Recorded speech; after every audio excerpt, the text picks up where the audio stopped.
Сегодня в Пятигорске полпред президента России в СКФО Юрий Чайка провел заседание межведомственной рабочей группы по противодействию незаконным финансовым операциям на Северном Кавказе, в котором приняли участие главы субъектов, руководители окружных и территориальных подразделений, правоохранительных органов и профильных структур, представители ресурсоснабжающих компаний.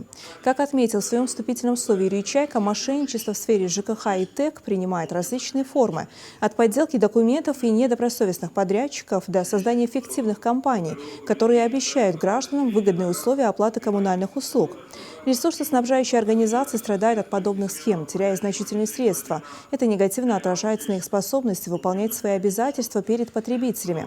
Кроме того, на заседании обсудили меры по противодействию незаконным финансовым операциям при возврате таможенных налоговых платежей в противоправных целях, а также повышению эффективности противодействия незаконной деятельности в сфере обязательного страхования гражданской ответственности и владельцев транспортных средств.